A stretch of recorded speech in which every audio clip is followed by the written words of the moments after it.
Hello students, it's Dr. Newmark here. I am recording this video for you. And I hope you can see the screen okay. And I'm just gonna quickly go through today's presentation and hopefully this will help synthesize some of the main themes of today's material. And I'm recording this from a kind of very shadowed desk, so I apologize for some of the odd looks to this in-screen video of me. So anyway, so today I'm going to talk a little bit about Arthur Asa Berger's chapter 3. I know that on your course calendar it said chapter 3 and chapter 4, but I corrected that in my email to you all. We're just going to talk about chapter 3, and then Lester's chapter 7 on typography, and then the article by Roberts, Visual Arguments in Intercultural Contexts, which I mentioned quickly last week at the end of class, but I'll dive deeply into today. So next week we're going to have class by teams, and let's jump in. Okay, so Berger, and it's interesting that we have more than one scholar named Berger this semester, but we do. So he offers an outline of these basic design elements, and we've come across some of these in other places already this semester, but he offers kind of an exhaustive list. So I'm just going to go through these and then we're going to look at some examples.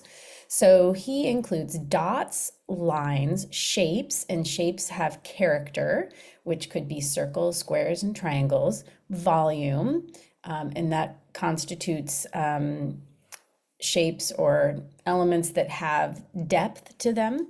So scale, and he says judging this is dependent on relationship between objects. Spatiality, so a cluttered page versus a sparsely designed one. Balance, direction, lighting, and following Bart, Berger remarks that the nature of lighting establishes the intensity of the experience for people. Perspective, psychological closure, and gestalt. I've mentioned a few things related to these terms already in class this semester. Proportion, and then color, hue, saturation, brightness, warmth, and coolness, and contextual relationships. And you've all used a lot of these terms already in your analysis of the artifacts that you've used in your own presentations so far. And in your scrapbook, I noticed some discussion of these terms that we've already covered so far this semester. So some of this is a review.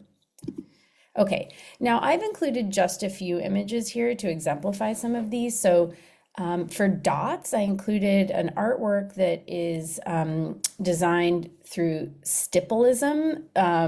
Some would call this pointillism. I think they are similar. There's probably some nuance of difference between them, but this one is a stippled or an artwork constituted by tiny dots taken together to create a whole image. And then there's a close-up on a different set of dots that just show the variability of the size and how it alone can create a sense of shape and movement through that variation. The next image is of my dog in the windowsill, but it captures both direction and intensity as well as the impacts of lighting. It creates a certain ambiance in that the only source of light is coming through the window, and my dog is clearly looking out on the street in this image. So then I included this brochure from Land Tech. I thought this was really interesting in that it conveys so many of the elements that were expressed by Berger on the previous page. And I just thought it was a really great example of a technical document that exemplified how these design elements are used in combination to create a kind of an ethos for the company. So this is their product guide, and I did include, I think I included the link in the PowerPoint. So when I upload this to Moodle, you can actually see the link in the notes section of the slide deck, and you can visit it and click through their booklet because there are a lot of really interesting examples there. Okay, so then moving on to Paul Martin Lester. And again, this is another like really poorly scanned document, so I apologize for that, but hopefully you were able to get some substance out of it.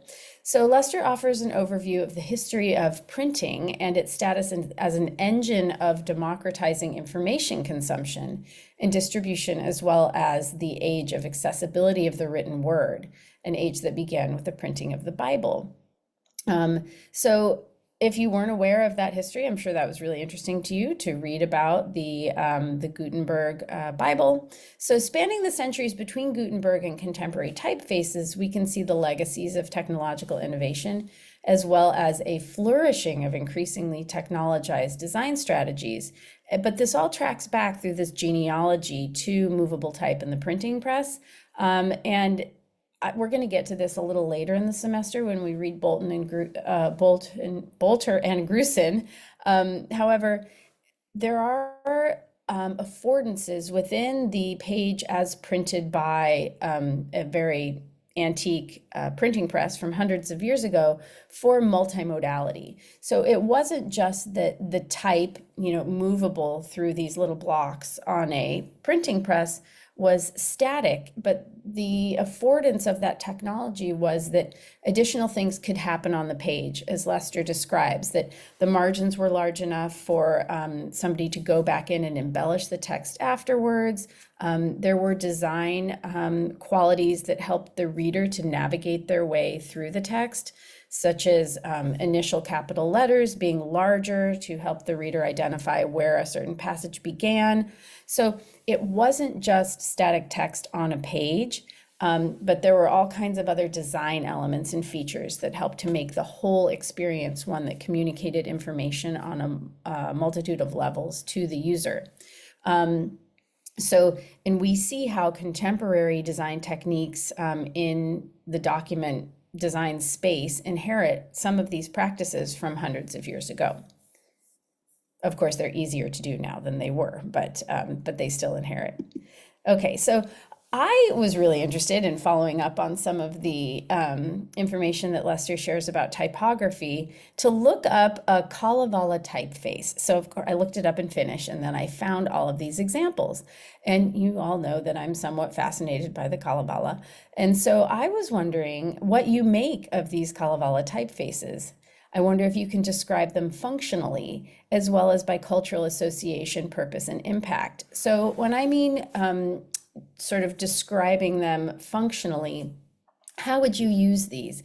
If these were part of the font library that you have on your computer or in your like Adobe Express or whatever it is that you use to create flyers or posters or whatever it is in a design context, how would you use these? Would there be a particular context in which you would use them or you wouldn't? And you can see that many of them are quite similar, and they have this very antique kind of quality to them to evoke the historicity of this Finnish epic. But not all of them operate in that way. The one in the middle of the page, it says, "Proudly present Kalevala bold typeface." That is distinctly different than these other more calligraphy style typefaces. So I just was really interested to see how different people interpreted over time the need to convey the cultural weight of the Kalevala in a typographic form.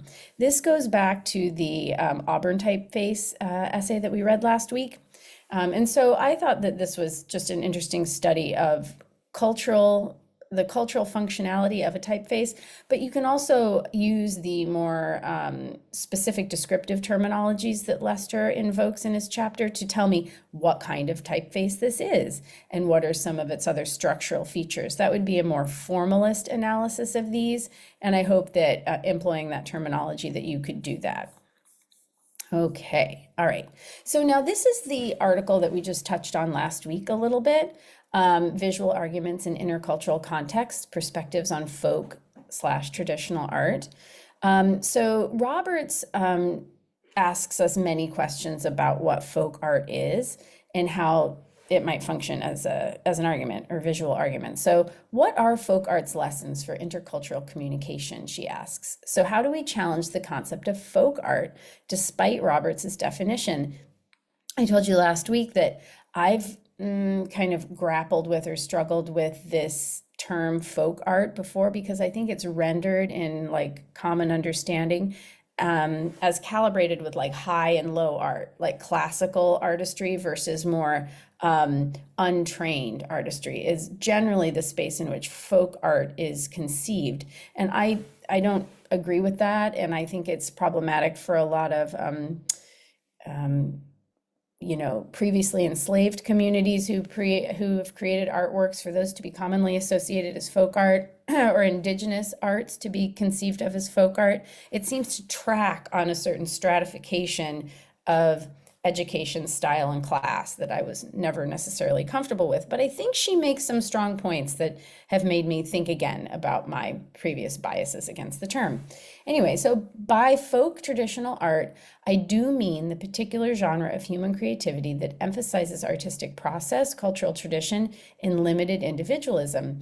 Now, vis-a-vis Native American art, that limited individualism concept is really important because, as we know, an indigenous community, at least indigenous communities in the United States and probably globally, prefer or privilege community-based needs over individual needs. And so if folk art is meant to represent that kind of communalism, then that perhaps is one feature that is worth using as an identificatory metric for that kind of art. So the art of everyday and everyone is another descriptor that she uses to define folk art. So value placed on human creation and valuing the art as well as the artist.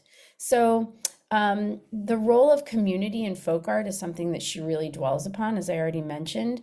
But I think this idea of valuing the art as well as the artist is really interesting because it seems like a huge gap between folk art and the artistic or design qualities of technical and professional communication. Like, we're not talking about folk art, right? So is there any space for community creation or valuing the creator in technical communication? And this is, I think, an interesting topic because I often tell my students that, like, the bittersweet truth perhaps of technical communication is that the technical communicator is invisible. Like, you only notice failures or lapses in effective technical communication when it goes badly. And then perhaps the technical communicator is called to account. But effective, conscientious, and clean technical communication makes it so that the person who is the composer or the designer is invisible because it's a painless, easy, smooth experience for the user to interact with a certain interface, documentation, or piece of textual output.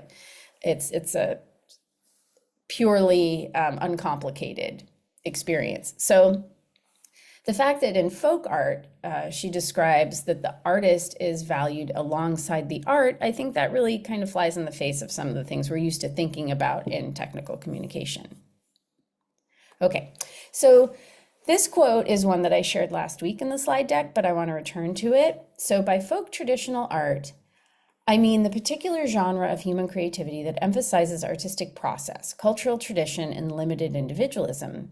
This definition derives from a body of literature in the discipline of folklore, anthropology, and material culture. Like folklorists, folk traditional arts scholars take as their unit of analysis the performative creativity that occurs on the vernacular level. So she says that folk art creates visual arguments when it is contested. Since folk art is traditional and based in community, contestation often happens in intercultural contexts. So if you're within the community, then you may not engage with these particular artistic outputs in any sort of like conflict-derived fashion because you understand the discourse practices that created it. But when she says that the contestation happens in intercultural contexts, that is when a output of folk art enters a domain that is not its home discourse community, because then people project all of their understandings upon something that they don't have like the inherent knowledge of how it functions.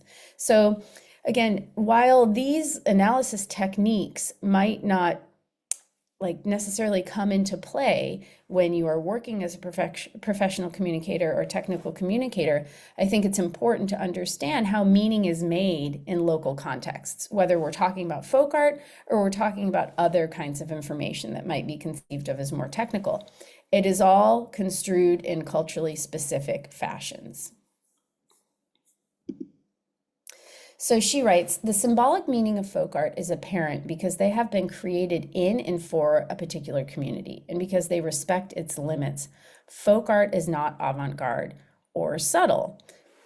That last sentence, that it's not avant-garde, so it's not this extreme pushing against barriers kind of phenomenon, but it is also not subtle, means it puts it in a place that is like what we might conceive of as at home in a particular place, in a particular time or a particular moment. Similarly, a lot of technical communication it's certainly not avant-garde, because then it wouldn't function as the kind of practical output that it is, but it also can't be subtle. It has to be forthright and offer a directive for doing something or a proposal that is unmistakable. So that is another way that a technical communication, also being culturally conceived and construed, exists in this similar perfect spot in between these two ends. Okay, so she says, regarding Blackfeet beadwork, the dominance of triangle imagery, even in floral beadwork, what does the bilateral symmetry and the syndectic, I have my little screen here covering this, syndetic redoubling of the triangle motif indicate? Use of white space, geometry, and continued reference to the lodge and morning star motifs. And these are all things that an untrained eye might not necessarily be able to pick out. So she says, Blackfeet beadwork is rhetorical. Across the boundaries and limits of reservation life, Blackfeet beadwork artists crossed and recrossed their identities. Although folk art by definition eschews verbal clarity, the Blackfeet seem to have been arguing for a continued assertion of their nationhood and sacred beliefs, particularly as these pertain to the sacred space of the lodge. What makes these symbolic beadwork representations arguments is not merely their enthematic, that's a hard word to say, enthematic qualities, but also the fact that they persisted in spite of negative responses from colonial powers. The context of intercultural communication provides the impetus for argument in folk art. I'm not really going to dive into all of these United States political circumstances that very much existed to try to tamp down traditional artistic practices in Indigenous communities. But her point is that despite those oppressive attempts, those attempts to quiet or dislodge artistic practice in these communities, they persisted. And the vocabularies and styles and meaning making through design tactics persisted as well. And then one more example of this that I didn't include in the class, but touches upon some of these themes as well, is this other article by David Grant, Writing Wakan, the Lakota Pipe as Rhetorical Object. In this article, I included an image of a pipe here that does not come from the article, but this is a recent article, maybe 3 or 4 years old, that really employs new materialist analysis to combine with traditional ways of knowing within Lakota community, within the Lakota community.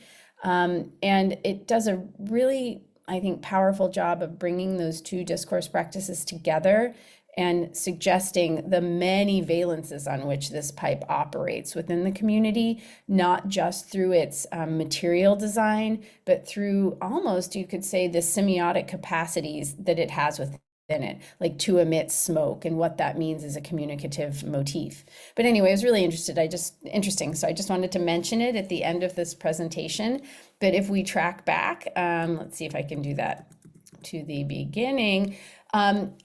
So we've been talking in this presentation both really abstractly about some of these like cultural rhetorical phenomenon, like the pipe or the beadwork, and then what might seem more functional, positivist, systematic, this like architecture or rubric through which we can analyze documents, photographs, other kinds of outputs that might seem more at home within technical and professional communication, such as this brochure that I included in this slide. So on that note, I'm going to sign off, and I will see you via Teams next week. And thanks for watching this video.